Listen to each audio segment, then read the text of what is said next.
नमस्कार, मैं रचना शर्मा चढ़दी कला टाइम टीवी देख रहे सभी दर्शकों का स्वागत करती हूं। आप देख रहे हैं हरियाणा न्यूज। समाचारों की शुरुआत से पहले एक नजर आज की मुख्य सुर्खियों पर।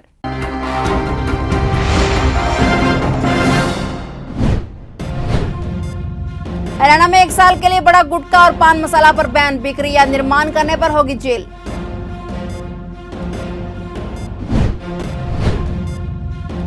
हरियाणा के इलाहाबाद विधानसभा सीट पर 30 अक्टूबर को होगा उपचुनाव, 2 नवंबर को वोटों की काउंटिंग।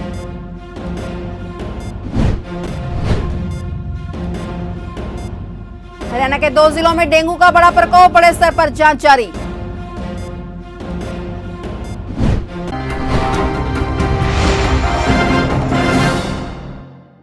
और अब समाचार विस्तार से। हरियाणा खाद्य एवं औषधि विभाग ने प्रदेश में आगामी 1 वर्ष के लिए गुटखा, पान मसाला व तंबाकू पर लगा प्रतिबंध बढ़ा दिया है। हरियाणा खाद्य एवं औषधि प्रशासन विभाग आयुक्त ने इसके लिए आदेश जारी कर दिए हैं। ये आदेश राज्य के सभी जिला उपायुक्त, सभी पुलिस अधीक्षक, सिविल सर्जन, सभी पदाभिहित अधिकारियों व सभी खाद्य एवं सुरक्षा अधिकारियों को जारी कर दिए गए हैं। काबिले जिक्र है कि 7 सितंबर 2020 को खाद्य सुरक्षा एवं मानक अधिनियम 2006 के अंतर्गत निर्मित खाद्य सुरक्षा एवं मानक नियम 2011 के विनियम 2, 3, 4 के अनुसार किसी खाद्य उत्पाद में संगठनों के रूप में तंबाकू व निकोटीन के उपयोग पर विभाग द्वारा 1 वर्ष के लिए प्रतिबंध लगाया गया था। अब खाद्य सुरक्षा विभाग हरियाणा के आयुक्त ने इन आदेशों को आगामी 1 वर्ष के लिए स्वीकृति प्रदान कर दी है। यानी अब 7 सितंबर 2021 से 7 सितंबर 2022 तक हरियाणा राज्य के किसी खाद्य उत्पाद में संगठनों के रूप में तंबाकू व निकोटीन के निर्माण, भंडारण और वितरण पर प्रतिबंध रहेगा। अब गुटखा व पान मसाला में तंबाकू व निकोटीन का पाया जाना कानूनी अपराध माना जाएगा। कोई भी खाद्य कारोबारकर्ता तंबाकू व निकोटीन युक्त खाद्य पदार्थ का निर्माण, भंडारण व बिक्री करता है तो उसके खिलाफ खाद्य सुरक्षा एवं मानव अधिनियम 2006 के तहत कार्रवाई की जाएगी।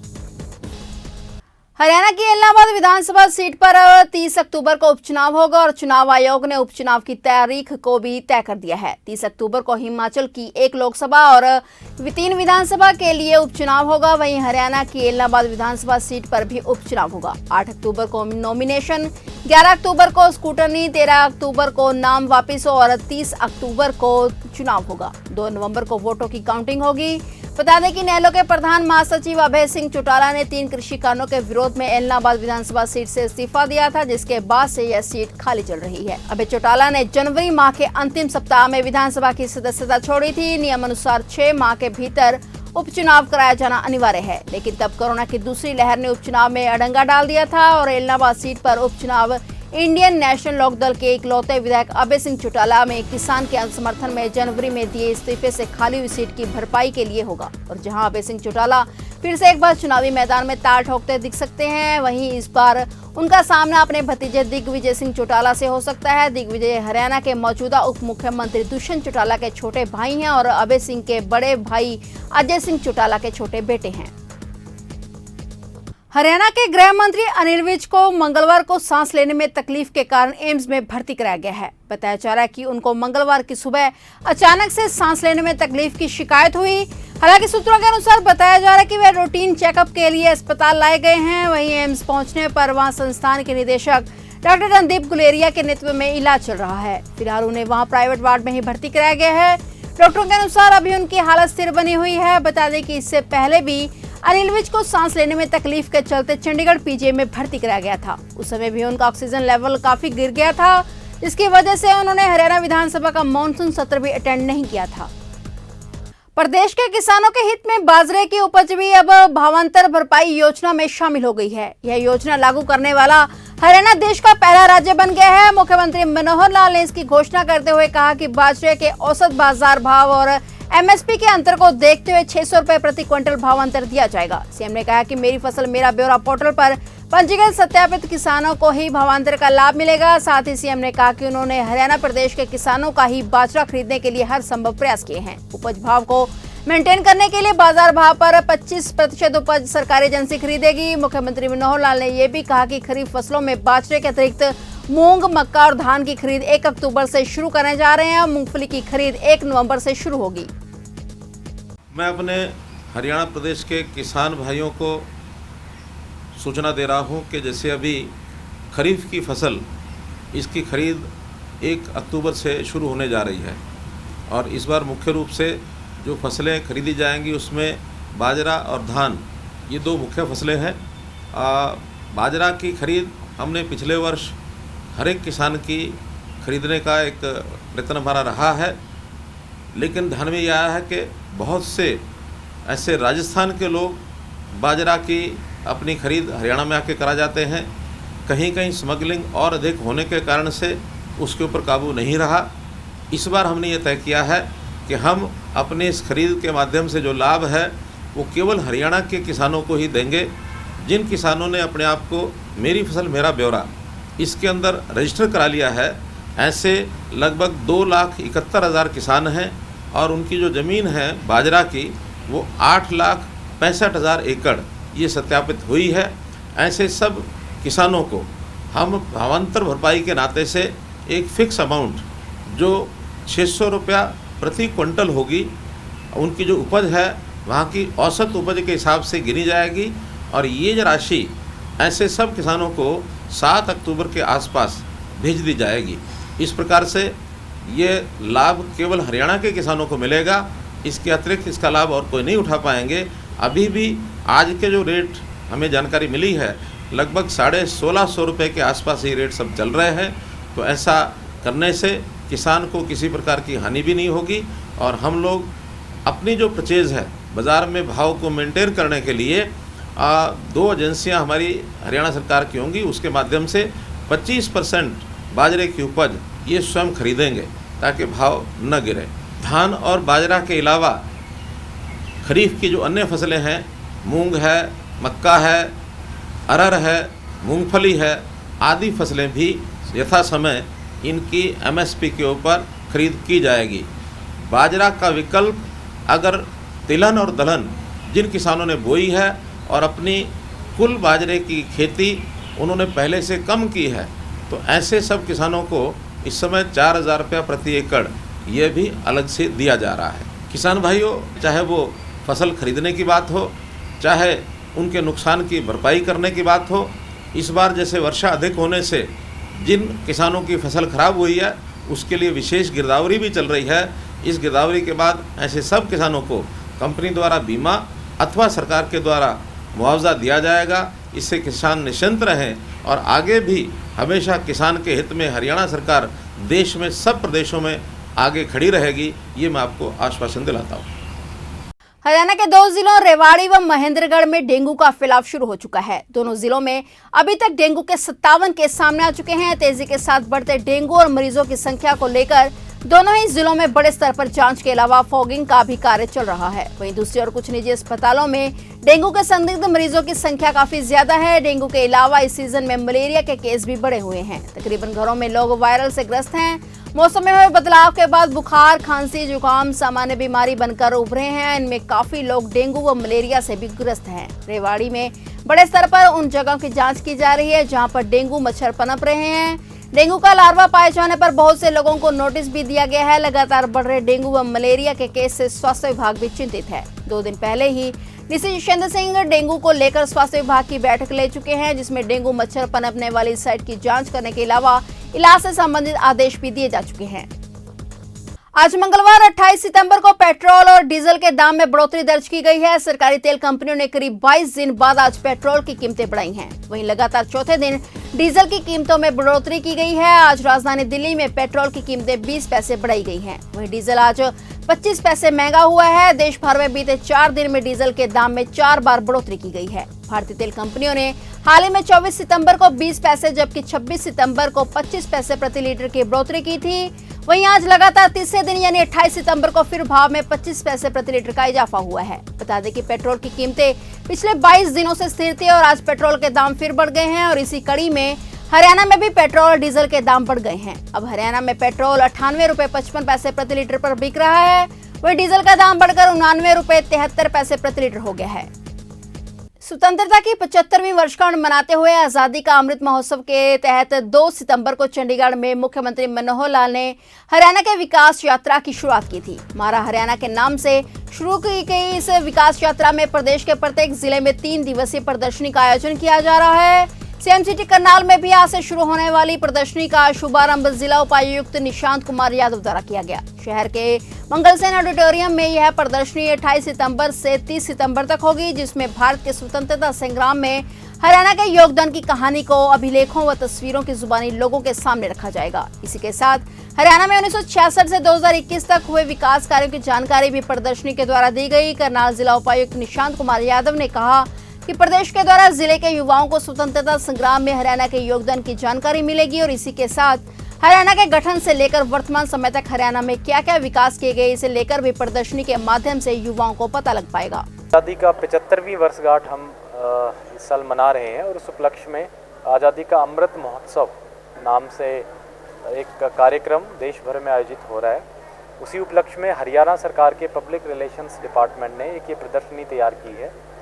ये प्रदर्शनी हरियाणा के हर ज़िले में जाएगी। हमारे ज़िले में 3 दिन के लिए यानी 27, 28 और 29 के लिए ये यहाँ पे है और उसमें विशेष रूप से जो हमारा स्वतंत्रता संग्राम है उसमें हरियाणा की क्या भूमिका रही उसके बारे में बताया गया है। हरियाणा की पंजाब से अलग होकर के राज्य बनने की जो जर्नी है 1966 से और अब 2021 तक, उसमें किस प्रकार से हरियाणा ने विकास किया। उस समय उदाहरण के तौर पे हरियाणा की साक्षरता दर लगभग 26% थी, आज 75% से भी ज़्यादा है। उस समय हरियाणा के प्रति व्यक्ति आय सालाना आय 600 रुपये थी, आज 2,60,000 रुपये से भी ज़्यादा है। तो किस तरीके से हरियाणा ने राज्य के तौर पे तरक्की की, ये इस प्रदर्शनी में बताया गया है और ये हम सब के लिए गर्व का विषय है कि जो हमारे हरियाणा के सभी स्वतंत्रता सेनानी थे, जिन लोगों ने आज़ादी की लड़ाई में योगदान दिया, मुझे विश्वास है कि इस प्रदर्शनी के ज़रिए ज़िले के लोगों को, युवाओं को उन स्वतंत्रता सेनानियों के बारे में जानकारी मिलेगी और साथ ही जो हरियाणा का ये सफ़र रहा है, प्रगतिशील सफ़र रहा है पिछले लगभग 55 वर्षों में, उसके बारे में भी सीखने को मिलेगा कि किस तरीके से हमने राज्य के तौर पे तरक्की की है। तो ये बहुत ही अनुकरणीय कदम है और मैं सभी ज़िले वासियों से आग्रह करूँगा कि ज़्यादा से ज़्यादा संख्या में यहाँ पे आएँ और इस प्रदर्शनी का आनंद लें। जन स्वास्थ्य विभाग अंबाला शहर के द्वारा एक मीटिंग बुलाई गई, जिसमें उन्होंने बताया कि अधिकारी वर्ग के द्वारा कर्मचारियों को परेशान किया जा रहा है, साथ ही उन्हें नौकरी से निकालने की भी बात की जा रही है। इसका विरोध करने के लिए उन्होंने यह तय किया कि आने वाली 5 तारीख को सभी वर्कर्स मिलकर जन स्वास्थ्य मंडल का घेराव करेंगे और नारेबाजी तथा एक पैदल मार्च निकालकर रोष प्रदर्शन करेंगे। आज अम्बाला शहर की हम उसमें जन स्वास्थ्य विभाग की ब्रांच की हम मीटिंग कर रहे हैं, जिसके अंदर कर्मचारियों की मांगों को लेकर अधिकारी द्वारा तानाशाही रवैया अपनाने के ऊपर ही हम अगला कार्यक्रम अपना 5-10 को रखेंगे, जिसके अंदर पूरे कर्मचारी शामिल होंगे और इसके अलावा हम एक्शन कार्यालय का समक्ष घेराव भी करेंगे और वहाँ पर गेट मीटिंग करेंगे। 2 बूंद हर बार पोलियो पर जीत रहे बरकरार के नारे को सफल बनाने के लिए पोलियो दिवस के मौके पर फरीदाबाद के अस्पताल बादशाह खान में केंद्रीय राज्य मंत्री कृष्णपाल गुर्जर पहुंचे और अपने हाथों से छोटे बच्चों को पोलियो ड्रॉप्स पिलाई। इस मौके पर उन्होंने कहा कि देश को पोलियो मुक्त कराने के लिए छोटे बच्चों को पोलियो ड्रॉप दिया जाता है और आज उसी के कार्यक्रम में वे वहां पर पहुंचे हैं। इस मौके पर उन्होंने एक बाइक को हरी झंडी दिखाकर रवाना करते हुए कहा कि यह बाइक उन लोगों तक पहुंचेगी जहां पर सीनियर सिटीजन, दिव्यांग या बीमार व्यक्ति नहीं लगा पा रहे हैं। और वहीं लगातार फरीदाबाद में बढ़ रहे बच्चों में डेंगू मलेरिया के मामले में सिविल अस्पताल में डॉक्टरों की कमी पर बोलते हुए उन्होंने कहा कि अस्पताल में सीएमओ की देखरेख में बेहतर स्वास्थ्य सुविधाएं दी जा रही हैं और अस्पताल में कोई भी कमी नहीं रहने दी जाएगी। देखिए, अपने बच्चों को पोलियो ड्रॉप पीने का मकसद एक है, हमारे बच्चों को कोई पैरालाइज ना हो, पोलियो ना हो, इसलिए पूरे देश में मनोहर जी की और मोदी जी की सरकार ये अभियान हर साल चलाती है। देश को पोलियो मुक्त बनाने के लिए ये छोटे बच्चों को पोलियो का ड्रॉप दिया जाता है। आज उसी का कार्यक्रम यहाँ पर था। यहाँ की लोकप्रिय विधायक सीमा तिवारी मेरे साथ हैं और साथ साथ जहाँ जो हमारे बुजुर्ग हैं, जो चलने फिरने में असमर्थ हैं या बीमार व्यक्ति हैं या दिव्यांग हैं, उन लोगों को घर पर ही वैक्सीनेशन लगाया जाए। तो उसके लिए हमने गाड़ी शुरू की थी अब सुबह, क्योंकि छोटी छोटी गलियाँ हैं शहर में, वहाँ गाड़ियाँ नहीं जा सकती। तो आज वहाँ उन गलियों में बाइक पर जाकर इन बुजुर्ग लोगों को, इन दिव्यांग लोगों को, इन बीमार लोगों को वैक्सीनेशन लगाने का काम की शुरुआत आज से यहाँ की। सर जैसा कि अभी कोरोना के बाद अब बच्चों के लिए बीमारी आई है, डेंगू मलेरिया चल रहा है, काफ़ी संख्या में बच्चे रोज़ आ रहे हैं, लेकिन बच्चों के डॉक्टर की बहुत कमी है यहाँ पर, केवल मात्र इतने बड़े शहर में। ऐसा नहीं है, कोई दिक्कत नहीं है। बीके में मनोहर जी की सरकार आने के बाद बहुत नई सुविधाएं शुरू की हैं, चाहे वो डायलिसिस हो, चाहे हार्ट का ऑपरेशन हो पीपीपी मॉडल पर, चाहे घुटनों का ऑपरेशन हो, चाहे सीटी स्कैन हो, सारी नई व्यवस्थाएं बीके में शुरू की गई हैं। और यहाँ पर अच्छी तरह से इस वक्त यहाँ पर हमारा हेल्थ डिपार्टमेंट, हमारे सीएमओ जी में अच्छा काम कर रहा है। किसी को कोई दिक्कत है तो सीएमओ साहब से मिलें। हरियाणा के यमुनानगर स्थित भारत देश के इकलौते इंकलाब मंदिर में हर रोज शहीदों को याद कर फूल अर्पित कर नमन किया जाता है। आज शहीद भगत सिंह के जन्म दिवस पर भी मंदिर में स्थापित मूर्ति पर फूल अर्पित कर उनका जन्मदिन मनाया गया। इंकलाब मंदिर के संचालक एडवोकेट ब्रयाम सिंह ने बताया कि आजादी दिलाने के लिए शहीद हुए वीर सपूतों को आज भी संवैधानिक रूप से शहीद का दर्जा नहीं दिया गया है। इसके चलते ही इंकलाब मंदिर की स्थापना की गई है। शहीद हुए वीर सपूतों को जब तक शहीदों का दर्जा नहीं मिलेगा तब तक इंकलाब मंदिर में उनकी शहादत को याद किया जाएगा और आने वाले युवा पीढ़ी व देश के लोगों को उनकी गाथाओं के बारे में बताया जाएगा कि किस प्रकार से उन्होंने देश को आजाद कराने में अहम भूमिका निभाई है। इंकलाब मंदिर में शहीद आजम भगत सिंह जी का जन्मदिवस मनाया गया। सभी साथियों ने शहीद आजम भगत सिंह को पुष्प अर्पित कर नमन किया। इस अवसर पर क्षेत्र के जो ग्रामीण लोग थे उन्होंने भी वीर शहीद को नमन किया और इंकलाब मंदिर में वीर शहीदों के जन्म दिवस और शहीदी दिवस मनाए जाते हैं ताकि आने वाली पीढ़ियों को वीर शहीदों के जीवन परिचय और उनकी गाथाओं के बारे में बताया जा सके। देखिए, आज हम आपके माध्यम से भारत सरकार से मांग करते हैं कि वीर शहीदों ने हमारे देश की आज़ादी के लिए अपने प्राणों की आहुतियाँ दी, उन वीर शहीदों को संवैधानिक रूप से भारत देश में शहीद का दर्जा दिया जाए। यह भारत देश में वीर शहीदों को सच्ची श्रद्धांजलि होगी। टाउन पार्क सेक्टर 18 में यमुनानगर फोटोग्राफर एसोसिएशन के द्वारा क्रिकेट मैच का आयोजन किया गया। यमुनानगर फोटोग्राफर एसोसिएशन के द्वारा क्रिकेट मैच का फ्रेंडली मैच एसोसिएशन प्रधान 11 व केशर 11 के बीच खेला गया, जिसमें प्रधान 11 ने टॉस जीता और पहले बल्लेबाजी करने का निर्णय लिया। प्रधान 11 ने पहले बल्लेबाजी करते हुए 10 ओवर में 80 रन बनाए और केशर 11 की टीम के सामने 81 रन का लक्ष्य रखा गया। केशर 11 की टीम लक्ष्य का पीछा करते हुए 64 रन पर भी ही सिमट गई और प्रधान 11 की टीम ने मैच 16 रन से जीत लिया है।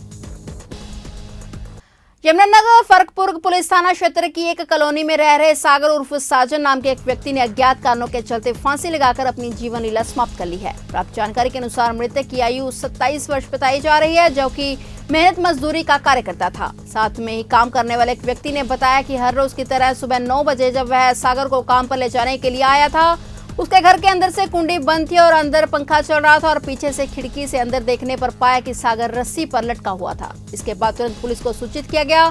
फरकपुर थाना पुलिस ने मौके पर पहुंचकर शव को कब्जे में लेकर पोस्टमार्टम के लिए शव गृह में रखवा दिया है। राजीव जी, क्या है सारा मामला? ये मामला ऐसा है, ये 5-7 दिनों अपने यहाँ जिद्दे के यहाँ घर आ रहा था जी, यहाँ किराए पे रहता था। ये मामला फैक्ट्री में काम करता है, जो इसका 2-3 साल का है। कोई एक्सीडेंट हुआ था जिसके से फिर में चोट लगी थी, मानसिक परेशान कर रहे थे तो इसने रात अपने ये फांसी ले लिया। तो इसका जब तक फांसी लेने के लिए थाने आया तो इसी दरवाजा बन होगा, इसने देखा कि इसने फांसी ली हुई थी। उम्र क्या है इसकी? उम्र इसकी 27-28 साल है। नाम इसका है सागर उर्फ साजन। क्या काम करता था ये दिहाड़ी मजदूरी करता था, यहाँ फैक्ट्री में लग रहा था डैमला बैटरी की। तो अभी क्या ये बॉडी जो है पोस्टमार्टम के लिए जाएगी? शव को आपने कब्जे में ले लिया?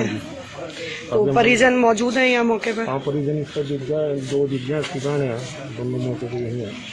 घर से इसके माता पिता आने लग रहे हैं गाँव से।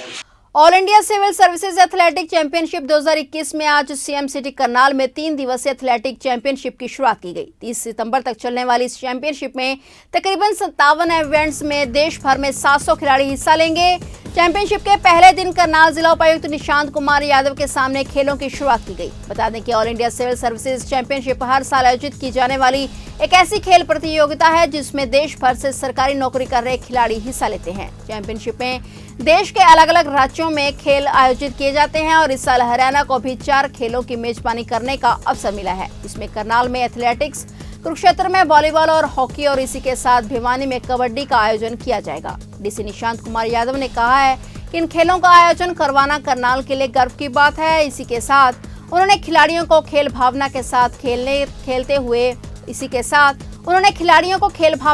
खेलते हुए अपना बेस्ट देने के लिए शुभकामनाएं दी। चैम्पियनशिप की जो शुरुआत यहाँ पे करनाल में हुई है। 3 दिन का ये कंपटीशन है और इसमें एथलेटिक्स की सभी इवेंट्स कराई जाएंगी। लगभग 700 एथलीट्स पूरे देश भर से इसमें हिस्सा ले रहे हैं और करनाल के लिए गर्व की बात है। और हमने इनको सबको जो है बेस्ट ऑफ विशेस कहा है और विश्वास दिलाया है कि प्रशासन की तरफ से सारी तैयारियां अच्छे से मुकम्मल की गई हैं। मुझे उम्मीद है कि सभी लोग व्यक्तिगत रूप से अपना बेस्ट परफॉर्मेंस देंगे और खुश होकर के एक खेल की भावना के साथ यहाँ पे खेलेंगे। ये 3 दिन की प्रतियोगिता है। आज इसका शुभारंभ हुआ है और परसों इसका समापन समारोह। फिलहाल हरियाणा न्यूज में इतना ही। तब तक के लिए देखते रहिए चढ़ती कला टाइम टीवी और मुझे दीजिए इजाजत। धन्यवाद।